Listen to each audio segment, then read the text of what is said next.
আপনারা দেখছেন digital express official YouTube channel. আপনারা প্রত্যেকেই জানেন এই মুহূর্তে রাজ্য রাজনীতিতে সবথেকে বড় ইস্যু এসআইআর ইস্যু। এই এসআইআরের ফলে লক্ষ লক্ষ মানুষের ভোটাধিকার বাতিল হয়ে গিয়েছে, ভোটার লিস্ট থেকে নাম ডিলিট করে দেওয়া হয়েছে অথবা সাপ্লিমেন্টারি ভোটার লিস্টে নেই। যাদের নাম আপনাদের ভোটার লিস্ট থেকে ডিলিট করে দেওয়া হয়েছে, যাদের ভোটাধিকার বাতিল করা হয়েছে, আপনাদের মনে এই মুহূর্তে দুটি কোশ্চেন ঘুরছে। আপনারা এটা জানেন, যাদের নাম ডিলিট করে দেওয়া হয়েছে আপনাদের কিন্তু পুনরায় ভোটার লিস্টে নাম তোলার জন্য ট্রাইব্যুনালে আবেদন করতে হচ্ছে। অলরেডি আপনারা অনেকেই ট্রাইব্যুনালে আবেদন করে নিয়েছেন, যদি না করে থাকেন খুব শীঘ্রই করে নেবেন, নাহলে কিন্তু পরবর্তীতে সমস্যায় পড়বেন। তো এই মুহূর্তে আপনাদের মনে যে দুটি কোশ্চেন জাগছে, এক নাম্বার, আপনারা এবার বিধানসভা ভোটে ভোট দিতে পারবেন কিনা বা এই ইলেকশনে আপনি আপনার ভোটাধিকার প্রয়োগ করতে পারবেন কিনা, এক নাম্বার কোশ্চেন এটা যাচ্ছে। দুই নাম্বার কোশ্চেন আপনার যাচ্ছে যেটা যে ট্রাইব্যুনালের যে আবেদন করছেন আপনারা, ট্রাইব্যুনালে আবেদন করার পরে আপনাদের নতুন ভোটার লিস্ট কবে প্রকাশিত হবে। যারা আপনারা এই মুহূর্তে ট্রাইব্যুনালে আবেদন করছেন আপনাদের নিয়ে কিন্তু পুনরায় একটি পরিমার্জিত ভোটার লিস্ট প্রকাশিত হবে। সেই ভোটার লিস্টে নাম না থাকলে কিন্তু আপনি পরবর্তীতে আরও সমস্যায় পড়বেন। তো এই দুটি বিষয়ে কিন্তু আপনারা অনেকেই জিজ্ঞাসা করছেন বা অনেকেরই মনে কোশ্চেন যাচ্ছে।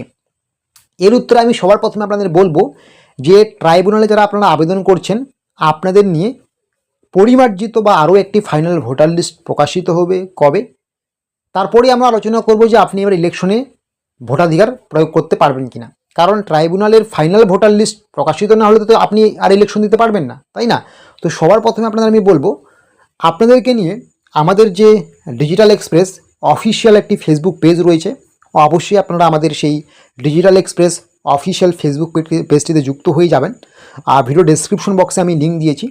আমাদের সেই ডিজিটাল এক্সপ্রেস অফিসিয়াল ফেসবুক পেজটিতে আপনি যদি যুক্ত হয়ে যান তাহলে রাজ্য সরকার কেন্দ্রীয় সরকারে যত রকম গুরুত্বপূর্ণ সরকারি প্রকল্পের আপডেট খবরাখবর রয়েছে, প্রত্যেকটা আপডেটস প্রত্যেকটা খবরাখবর আপনারা A to Z নির্ভুলভাবে সবার আগে পেয়ে যাবেন। যারা আপনারা ট্রাইব্যুনালে আবেদন করেছেন আপনাদেরকে নিয়ে আরেকটি নতুন পরিমার্জিত বা ফাইনাল ভোটার লিস্ট কবে প্রকাশিত হবে, এটা একটা কোটি টাকার প্রশ্ন। এটার উত্তর যদি আমি বলি, বিভিন্ন জায়গায় তথ্য পাওয়া যাচ্ছে ট্রাইব্যুনালের কাজ কিন্তু দ্রুত গতিতে এগিয়ে যাচ্ছে না। বিভিন্ন জেলায় এই মুহূর্তে ট্রাইব্যুনালে অফলাইন এবং অনলাইনে আবেদন প্রক্রিয়া চলছে। আপনাদের আবেদনপত্রগুলো জমা হচ্ছে, সেগুলো ভেরিফিকেশনের কাজ চলছে। এটা কিন্তু একটা লং জার্নি, লং প্রসেস। তাই আপনারা যদি মনে করেন ট্রাইব্যুনালে আবেদন করার পরে 3-4 দিনের মধ্যে একটি নতুন পরিমার্জিত ভোটার লিস্ট প্রকাশিত হবে, এরকম কিন্তু মোটেই নয়। আজকে হচ্ছে এপ্রিলের 9 তারিখ, আপনারা প্রত্যেকেই জানেন এখনও কিন্তু ট্রাইব্যুনালের আবেদন প্রক্রিয়া চলছে, আবেদন প্রক্রিয়া এখনও সমাপ্ত হয়নি। তাই আমি আমার ব্যক্তিগত মতামত থেকে আপনাদেরকে বলবো যে এই প্রসেসটা কিন্তু আরও একটু সময় নেবে। তো আপনারা ধরে রাখুন যে আরও 10 থেকে 20 দিন তো অবশ্যই সময় নেবে। 10 থেকে 20 দিন সময় নিলে আপনাদের কিন্তু এখানে একটা বড় সমস্যা দেখা দিতে পারে।